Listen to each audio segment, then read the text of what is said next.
Nungsiraba Sinao YouTube channel Libira Sinama Purabu Mongol Natana welcome Taujari, Nusivina Mongol Tana, Hangatan, Tagachari, Nurukchari, Sinao Mayam,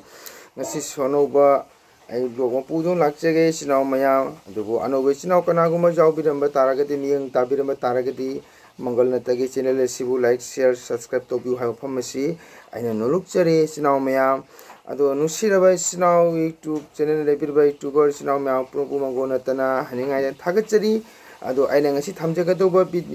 blog asi sinau mya YouTuber punamanga waraubiganu haina su khali ko akhoi meitei sinau matani adobu nusiraba sinau mya aina ngasi thamjagadoba wafam asi YouTuber singna waraugiba su jai waraudaba su jai karigumba pendaba nungaitaba leiba taragadi sum ko nungsiraba aigi mayamna nungsibidana miyang tabirba aigi channel asida dum comment da chum haibiro ai madu ngaijege isinau mayam aina ngasi nungsiraba isinau da thamjani mofam asidi isinau ko only kasada leriba isinau punamukta aina haijaning badi hadi maitei leiba punam matam mafam punamukta aina haijaning badi isinau mayam akhoigi ngasigi leiriba samaj asida khogi maitei haba maitei asiga mijati punamaka top top pa khenaba malai maramdi kaina maitei macha akhoi fijeta chajeta niyom niti sajat lichat ko masi mijati na jamna thak wanga thamaba adumorba akhoi maitei ijati ni loile lonana walna masa khangi maitei gi fajaraba dress maitei gi toruba any performance da jagoi da khangde nat sankitan da khangde khambathobi gi jagoi da khangde mijati puramna akhoi bu aduki mati ijat Taunaraba, Ijata Leraba, Adumaba, Thak Wang Leba, Akoi Mete Sampradai, Akoi Mete Haibasi, Mijati, Puramagna Kangi, Mete Haibasi, Atopa Chinjak used to there, Mokoi City Jana vegetable used to ba, Adumaba, Jana Siangaba, Mete ni Haidrangasi, Mijatina, Akoibu, Kari Haita, Ijatauri, Ngasi, Akoina, Nam Sonjabu Matamda, Lambi and Kanga Chapa Matamda, Basta Chapa Magdasu, Line Guy Chapa Matamda, Atoba Mijati, Pamatonda, Kitan Saito, Fami, Kari Hai Mokoina, Maiteni, Hamoni, Haidana, Karigino, Haidivase, Akogi Fiji, Tajet, and Tawa, Tila Pajaraba, Akogi Maitegi Rupasi, Uba Matamda, Makoi Tamoida, Ikaiba Pauri, Makona Ijatauri. Maramaduna, I ngasi YouTube channel evaluation now me upon Mako YouTuber Pramangasi media gi thong da khone video ming tahanjaba se mayam isna masi jam taphungai oraba thagat ngai masak oraba ko akhoi gomba kasu khangjidra khoina media gi maphamda khoina ngamjaba isagi talent gi thokcharapa video khara mayam ming tambase mayam masi jam chakthungai ni Maramaduna isinau aina ngasi hajagado wafamasi ai channel ma panjaro pandraga su isinau mayamna sung khangbiramgani YouTube channel haibasidi any mikana mobile am da suloin ubo phange aduna isinau aina haijaning base ngasi akhoi meitei haiba meitei sidi chaba chinja ko sa haiba nga haiba masidi akhoi meitei na thoidona use tongate ko hoi kana go isinau chanaba taraga su lot na thupna asum sijenei aduna han isinau aina channel da uba phangi akhoi meitei isinaugi channel amada akhoi ming panjarabada Hindu Muslim akhoi meitei panghal luhongba ma uba phangi masiga chaliba isinau singda aina haijeng basi isinau singna karigumba adi bhab tabam tang oibirama taragadi aina haijero phamasi lana waraubiganu hai phamni thamjage ngasi akhoina Akhoisu Mijati gi luhongba kayama invite phangi akhoisu chali maru mapangi luhongba khongdongba akhoisu myam chali aduga aina kitang nungai jadaba haibadi karinu haibada adumurba maitei gi panghal gi luhongba ko mafam aduda chatlaga isinau singna chaba thakpase ubase kitang nungai jate karigi marumgin haibada akhogi maiteina Mijati imgi mafamda chatlaga hadi Mijati haida makhoise kari haitare moite Islam dharma chatpa Maitei Panghan Uba Targasu Mokose Islam Dharmani, Maramaduna, Akoin Chali Dharma Siga, Kenaba Ayukun Ting Oiba, Maramaduna, Akoin Ngasi, Aina Lord Tuna Charu, Taragasuka, Aina is now seeing the hygienic within Mediagi Tonga, Sumana, directly video class to Utpasiti Kajitan, Nuaiti.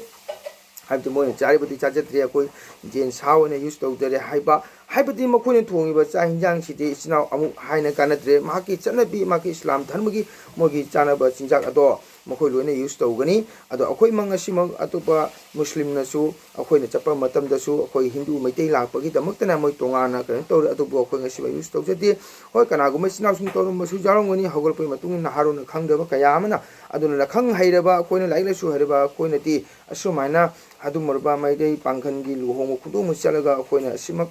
ꯃꯤꯒꯤ ꯃꯦꯗꯤꯌꯥꯗ ꯆꯥꯕ ꯊꯛꯄ ꯎꯠꯄ ꯃꯁꯤꯃꯛꯇꯤ ꯈꯤꯇꯪ ꯄꯦꯟꯖꯗꯦ ꯃꯁꯤ ꯍꯥꯏꯅ ꯏꯆꯤꯟ ꯏꯅꯥꯎ ꯃꯌꯥꯝꯅ ꯋꯥꯔꯧꯕꯤꯒꯅꯨ ꯀꯔꯤꯒꯤꯅꯣꯗ ꯑꯩꯈꯣꯏ ꯑꯁꯤꯗꯤ ꯌꯥꯝꯅ ꯁꯦꯡꯉꯕꯀꯣ ꯉꯁꯤ ꯑꯩꯈꯣꯏꯗꯤ ꯅꯥꯝ ꯁꯣꯟꯕ ꯑꯃ ꯑꯣꯏꯖꯔꯨꯕꯅ ꯆꯠꯂꯨ ꯈꯣꯠꯂꯨꯕ ꯃꯇꯝꯗ ꯆꯦꯅꯦꯜ ꯑꯁꯤꯗ ꯃꯌꯥꯝꯅ ꯎꯕ ꯐꯪꯉꯦꯕꯀꯣ ꯑꯇꯣꯞꯄ ꯃꯤꯖꯥꯇꯤꯅꯁꯨ ꯑꯁꯨꯝꯕ ꯀꯣꯏꯁꯟ ꯍꯪꯉꯛꯄꯁꯨ ꯃꯌꯥꯝꯅ ꯌꯥꯎꯔꯤ ꯑꯗꯨꯅ ꯑꯩꯈꯣꯏꯅ ꯆꯠꯂꯤꯕ ꯏꯁꯥꯒꯤ ꯏꯅꯥꯠ ꯙꯔꯝ ꯑꯁꯤꯕꯨ ꯑꯩꯈꯣꯏꯅ ꯉꯥꯛꯅ ꯊꯝꯅꯤꯡꯉꯤ ꯉꯁꯤ ꯑꯩꯈꯣꯏ ꯃꯩꯇꯩ ꯃꯆꯥ ꯄꯥꯈꯪ ꯃꯆꯥ ꯑꯃ ꯂꯩꯁꯥꯕꯤ ꯃꯆꯥ ꯑꯃ ꯍꯥꯏꯕꯁꯤꯗꯤ ꯑꯩꯈꯣꯏꯗꯤ ꯌꯨꯝ ꯄꯥꯜꯂꯛꯀꯗꯧꯕ ꯃꯇꯝꯅꯤ ꯃꯔꯝ ꯑꯗꯨꯅ ꯑꯩꯅ ꯑꯁꯤꯒꯨꯝꯕ ꯑꯩꯅ ꯆꯥꯖꯗ꯭ꯔꯕ ꯇꯥꯔꯒꯁꯨ ꯁꯦꯡꯅ ꯆꯠꯆꯔꯨꯕ ꯇꯥꯔꯒꯁꯨ ꯃꯤꯅ ꯎꯕ ꯃꯇꯝꯗ ꯃꯤꯅ ꯂꯥꯟꯅ ꯁꯦꯟꯁ ꯄꯨꯈꯤꯅꯤ ꯃꯩꯇꯩ ꯏꯆꯤꯟ ꯏꯅꯥꯎ ꯃꯌꯥꯝꯅꯀꯣ ꯑꯗꯨꯒ ꯑꯃꯅꯤ ꯁꯨꯕꯗ ꯀꯔꯤꯅꯣꯗ ꯑꯩꯈꯣꯏꯒꯤ ꯍꯧꯖꯤꯛꯀꯥꯟꯒꯤ ꯃꯩꯇꯩꯒꯤ ꯂꯨꯍꯣꯡ ꯈꯣꯡꯗꯣꯡꯕꯗ ꯁꯤꯖꯤꯟꯅꯔꯤꯕ ꯃꯩꯇꯩꯒꯤ ꯑꯍꯜ ꯂꯃꯟꯅ ꯅꯤꯡꯊꯧ ꯍꯥꯛꯇꯛꯇꯒꯤ ꯔꯥꯁ ꯂꯤꯂꯥꯗ ꯅꯨꯄꯤ ꯖꯒꯣꯏꯗ ꯔꯧꯈꯥꯟꯗ ꯏꯁꯣꯔ ꯀꯠꯂꯕ ꯑꯗꯨꯝꯕ ꯄꯣꯠꯂꯣꯏ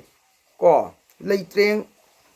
ꯐꯤꯖꯦꯠ ꯄꯣꯠꯂꯣꯏꯁꯦ ꯌꯥꯝꯅ ꯃꯒꯨꯟ ꯆꯥꯎꯔꯤ ꯏꯆꯤꯟ ꯏꯅꯥꯎ ꯃꯌꯥꯝ ꯀꯣ ꯃꯁꯤ ꯏꯆꯤꯟ ꯏꯅꯥꯎ ꯃꯩꯇꯩ ꯁꯝꯄ꯭ꯔꯗꯥꯏ ꯏꯆꯤꯟ ꯏꯅꯥꯎꯁꯨ ꯈꯪꯕꯤꯔꯝꯒꯅꯤ ꯍꯥꯏꯔꯤꯕ ꯄꯣꯠꯂꯣꯏ ꯍꯥꯏꯔꯤꯕ ꯄꯣꯠꯂꯣꯏ ꯑꯁꯤ ꯌꯥꯝꯅ ꯃꯇꯤꯛ ꯃꯒꯨꯟ ꯂꯩꯔꯕ ꯑꯩꯈꯣꯏꯅ ꯏꯁꯣꯔꯗ ꯊꯧꯒꯜꯗ ꯆꯪꯉꯕ ꯑꯗꯨꯝꯕ ꯄꯣꯠꯁꯛ ꯑꯁꯤꯕꯨ ꯑꯩꯈꯣꯏꯅ ꯁꯦꯟꯗꯥꯡ ꯂꯝꯕꯤꯒꯤꯗꯃꯛꯇꯅꯦꯅ ꯑꯇꯣꯞꯄ ꯃꯤꯖꯥꯇꯤ ꯑꯃꯗ ꯃꯣꯏꯅ ꯌꯥꯔꯦ ꯍꯥꯏꯔꯒ ꯃꯗꯨꯒ ꯍꯦꯛꯇ ꯑꯩꯈꯣꯏꯒꯤ ꯐꯤꯖꯣꯜ ꯑꯗꯨꯒ ꯍꯦꯛꯇ ꯃꯈꯣꯏꯗ ꯑꯩꯈꯣꯏꯅ ꯁꯦꯟꯗꯥꯡ ꯂꯝꯕꯤ ꯌꯦꯡꯉꯦ ꯍꯥꯏꯔꯒ ꯃꯈꯣꯏꯗ ꯊꯣꯛꯍꯟꯕ ꯁꯦꯠꯍꯟꯕ ꯆꯥꯍꯟꯕ ꯃꯁꯤꯃꯛꯁꯨ ꯈꯤꯇꯪ ꯄꯥꯝꯖꯗꯦ ꯉꯁꯤ ꯑꯩꯅ ꯍꯥꯏꯖꯅꯤꯡꯉꯁꯤ ꯂꯩꯔꯤꯕ ꯃꯩꯇꯩ ꯑꯩꯈꯣꯏ ꯒꯧꯔ ꯁꯝꯄ꯭ꯔꯗꯥꯏ ꯆꯠꯂꯤꯕ ꯒꯧꯔꯥꯡꯒ ꯙꯔꯃ ꯆꯠꯂꯤꯕ ꯑꯩꯈꯣꯏ ꯑꯁꯤꯒ ꯉꯁꯤ ꯏꯁꯂꯥꯝ ꯙꯔꯃ ꯆꯠꯂꯤꯕ ꯃꯨꯁꯜꯃꯥꯟꯗ ꯀꯣ ꯃꯩꯇꯩ ꯄꯥꯡꯒꯜ ꯏꯆꯤꯟ ꯏꯅꯥꯎꯗꯁꯨ ꯍꯥꯏꯖꯒꯦꯕ ꯀꯩꯅꯣꯗ ꯃꯨꯁꯂꯤꯝꯗꯤ ꯉꯁꯤꯗꯕ ꯃꯩꯇꯩ ꯄꯥꯡꯒꯜ ꯏꯆꯤꯟ ꯏꯅꯥꯎꯁꯤꯡꯁꯤꯅ ꯃꯈꯣꯏꯒꯤ ꯏꯁꯂꯥꯝ ꯙꯔꯃꯗ ꯀꯨꯔꯥꯟꯗ ꯃꯈꯣꯏ ꯌꯨ ꯍꯥꯏꯕ ꯌꯨ ꯊꯛꯄꯁꯦ ꯃꯣꯏ ꯅꯦꯁꯤꯁ ꯃꯣꯏ ꯑꯝꯇ ꯌꯥꯗꯦ ꯑꯅꯤꯁꯨꯕꯗ ꯃꯣꯏ ꯑꯣꯛ ꯍꯥꯏꯕ ꯑꯣꯛꯁꯥ ꯄꯟꯕ ꯌꯥꯗꯦ ꯃꯈꯣꯏ ꯃꯁꯤ ꯌꯥꯝꯅ ꯃꯈꯣꯏꯒꯤ ꯆꯥꯎꯔꯕ ꯃꯔꯥꯜ ꯑꯃꯅꯤ ꯌꯨ ꯊꯛꯄ ꯑꯣꯛ ꯆꯥꯕ ꯀꯥꯡꯕꯨꯁꯦ ꯃꯣꯏ ꯁꯥꯁꯇꯤ ꯄꯤ ꯑꯗꯨꯃꯥꯏꯅ ꯉꯁꯤꯐꯥꯎ ꯃꯈꯣꯏꯅ ꯉꯥꯛꯅ ꯆꯠꯂꯤ ꯑꯗꯨ ꯑꯣꯏꯕ ꯇꯥꯔꯒꯗꯤ ꯑꯩꯈꯣꯏꯁꯨ ꯃꯩꯇꯩ ꯑꯩꯈꯣꯏꯒꯤ ꯆꯠꯅꯕꯤ ꯏꯁꯥꯒꯤ ꯏꯅꯥꯠ ꯑꯁꯤ ꯉꯥꯛꯅ ꯆꯠꯄ ꯇꯥꯔꯒꯗꯤ ꯃꯤꯅ ꯍꯦꯟꯅ ꯊꯣꯏꯅ ꯑꯩꯈꯣꯏꯕꯨ ꯏꯖꯠ ꯇꯧꯔꯛꯀꯗ꯭ꯔꯥ ꯍꯥꯏꯕ ꯋꯥꯐꯝ ꯑꯁꯦ ꯑꯩꯅ ꯊꯝꯖꯅꯤꯡꯉꯤ ꯑꯗꯨꯅ ꯏꯆꯤꯟ ꯏꯅꯥꯎꯁꯤꯡꯗ ꯌꯨꯇ꯭ꯌꯨꯕꯔ ꯂꯩꯕ ꯏꯆꯤꯟ ꯏꯅꯥꯎꯁꯤꯡ ꯋꯥꯔꯧꯕꯤꯒꯅꯨ ꯏꯆꯦꯅꯤ ꯏꯆꯟꯅꯤ ꯏꯆꯤꯟ ꯏꯅꯥꯎꯅꯤ ꯏꯇꯩꯃꯅꯤ ꯏꯃꯥꯅꯤ ꯏꯌꯥꯝꯕꯅꯤ ꯍꯥꯏꯗꯅ ꯑꯩꯅ ꯁꯨꯝ ꯊꯝꯖꯕꯅꯤ ꯋꯥꯐꯝ ꯑꯁꯤ ꯃꯔꯝ ꯀꯔꯤꯒꯤꯅꯣꯗ ꯑꯩꯒꯤ ꯑꯇꯣꯞꯄ ꯍꯤꯟꯗꯨ ꯁꯝꯄ꯭ꯔꯗꯥꯏ ꯉꯁꯤ ꯑꯩꯈꯣꯏ ꯃꯩꯇꯩꯅ ꯆꯠꯂꯤꯕ ꯅꯠꯇ ꯁꯪꯀꯤꯠꯇꯣꯟ ꯅꯨꯄꯤ ꯖꯒꯣꯏ ꯔꯧꯈꯥꯟ ꯔꯥꯁ ꯂꯤꯂꯥ ꯄꯨꯝꯅꯃꯛꯁꯦ ꯑꯩꯈꯣꯏ ꯃꯩꯇꯩꯒ ꯃꯥꯟꯅꯕꯁꯨ ꯆꯞ ꯃꯥꯟꯅ ꯂꯩꯅ ꯃꯌꯥꯝ ꯈꯪꯉꯤꯗꯨꯅꯤꯀꯣ ꯑꯩꯈꯣꯏꯒ ꯆꯞ ꯃꯥꯟꯅꯕ ꯃꯩꯇꯩ ꯁꯤꯡꯍ ꯍꯥꯏꯅ ꯂꯩꯅꯀꯣ ꯃꯈꯣꯏ ꯃꯅꯤꯄꯨꯔ ꯕꯤꯁꯅꯨꯄꯨꯔꯅ ꯉꯁꯤ ꯌꯧꯕꯗ ꯃꯈꯣꯏ ꯉꯥꯛꯅ ꯆꯠꯂꯤꯕ ꯁꯨꯃꯥꯏꯅ ꯑꯩꯈꯣꯏꯁꯨ ꯉꯥꯛꯄ ꯆꯠꯄꯁꯤ ꯄꯥꯝꯖꯩ ꯏꯆꯤꯟ ꯏꯅꯥꯎ ꯃꯌꯥꯝ ꯀꯣ ꯃꯁꯤꯒꯤꯗꯃꯛꯇ ꯑꯩꯅ ꯉꯁꯤ ꯕ꯭ꯂꯣꯛꯁꯦ ꯁꯦꯝꯖꯕꯅꯤ ꯑꯗꯨꯅ ꯌꯨꯇ꯭ꯌꯨꯕꯔꯗ ꯂꯩꯔꯤꯕ ꯆꯦꯅꯦꯜ ꯏꯆꯤꯟ ꯏꯅꯥꯎ ꯃꯌꯥꯝ ꯄꯨꯝꯅꯃꯛ ꯋꯥꯔꯧꯕꯤꯒꯅꯨ ꯑꯩꯅ ꯌꯨꯝꯗ ꯆꯥꯖꯕ ꯊꯛꯆꯕ ꯃꯁꯤꯗꯤ ꯃꯁꯥ ꯃꯁꯥꯒꯤ ꯑꯄꯥꯝꯕ ꯃꯣꯠꯇ ꯂꯩꯔꯦ ꯑꯗꯨꯒ ngasi atopa akhoi maitei sampradaya hindu chapa khoina ngasi isrogi nam sonjariba khoina dharma chalaba akhoi maitei jum purmukta isor lai lari butani amang soi sahabe sija khoina jamna kina hangoi chanei aduna hauruba khoina ngasi charo thobudo amakhoi akhoina uruba jate ngasi media gi thongda atopa mijat islam dharma gi phamde chalaga khoina chaba thakpagi askumba video da kano toraga miyeng tahan base masim tangdi ai nungai jate sinau myam waro biganu kana gumai tuber sinau sina karigumba nungai taba pin daba leba taraga su mangal natagi channel asika nusiraba wahina comment thambiro madu comment do ai ngai jage tajage masi haiduna isinau myam waro genu aduna kone sendang lambi ni haiduna su isagi ijati gi dharma bu natoi naraga atopa mijati da hekta sito haiba sidi kita nungai jate akhogi maitegi poloi haiba poloi bisidi magun chamna chauri isinau myam maitei leitreng maitei gi maron naibi phane haiba se maitei pangoni seli do maitei ga khoga khenei fijon manaba taragasu adubu masidi maki manamta gi torokba matani adu akhone thini bangamde aduga akhoi gi maitei sampradaya da leiba gaura sampradaya khoi chaliba dharma chita akhona ngasi gi mating muni chawba rasila raukhanda ni pijagoida senariba tholiba poloi mapugi mingkai sola ko thol philo debu adum morba akhoi ga dharma manadraba islam dharma chaliba makhogi aduda akhoi hekta akhoi magul leiraba isogi kano asibo khona sendang lambi ni haiduna hekta lanthokpa asisu khitang penjade isnau maya maram adun lariba matam kharen sidi akhoi chaliba dharma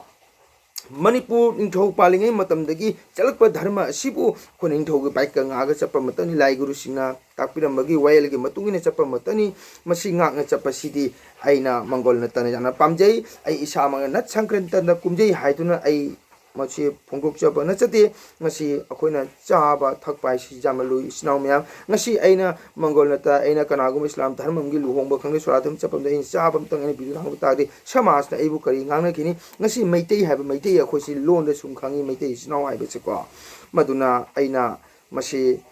wahai ase aina thangachaba se isnau mayam waraubiganu tungda hagolariba generation da isnau mayam khangdaba angangsing ichasing inausingna o asidi akoina atopa hindu natabada atopa sam dharmada chatlaga akoina asi chaba sidi phata bore mangko haiwa phamse khangongna bagi damakta hayo tahongna bagi damakta aina wafam ase thamjabani sinau mayam aina charu tho mapanda ai kana su de ko aduga media gi thong de maitei hai maitei aigi nipa macha am oraga nipi macha am oraga media da smai to gus nungai jate adu ma ke comment su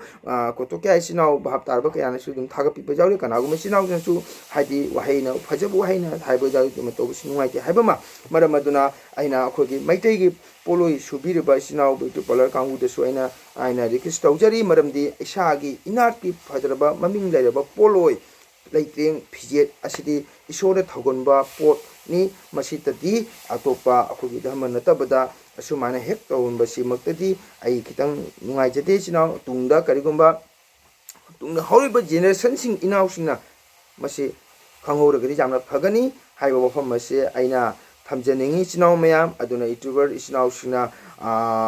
aina si haiduna su waraubiganu migi video asuba yeng haraga aina puthokchaba na chate sinau mayam ai ngasiba kanaguma video ma fake lakpada ai share fuya ai kaim tawjati aina haijaba chinen su panjamate sinau mayam na khangbira matani aina ujaru butuga ko ngasi tawkhre tungda horiba inau sing icha singna jade asidi mangina akogi meitei dharmada asimuti jade na haiba sima khangong bagi damakta aina share tawjabani sinau mayam ngasi islam dharmada mokoi ngak chali akoi su muslim na koi leba koi hek yum thang na koi muslim nei adu bang siba mokoi ju haiba ju ni sa se moi sijanate hoi tha ma char ma jai huram ta adu mogi samas ta mase moi sungja jate uppan ba jate mokoi de tuki mati mogi quran da mana tawri adu haine akoi meitei de su meitei lining akoi da akoi swada karmada kai gida luhong kudong akoi sanga se tongati nga bang tawraga su maramaduna masigi damakta aina sia tawjabani nungsirba sinau sina waro puroba tawbiganu haiwa phamasi thawung ai thamjage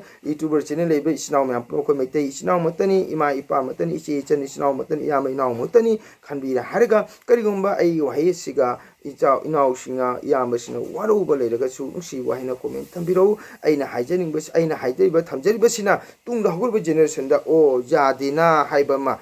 aina kariya samaj ki media thongdadi ai isa gi meitei khoi asengba pavitra sengba se aina thamjaning bagi maramna aina haijabani isnau mayam akhoi swai leiba mayam na sum hangbu jaru ko meitei gi channel mayam da si choba ai ngasi ba mayam dai kan tawjati ai gi channel asidi mayam yamasu haijana tawjabanate ai simple isagi pamjaba nungaiba isnau mayam nungaijaba ai gi memory ma lehonabagi damaktani ko aina awaba kaya hunduga aina nat sankita isai sakcharu hanjare haraga aina sum video blog macha amam semjabani isnau mayam asi haraga ai gi video si asai sum senjage isnau mayam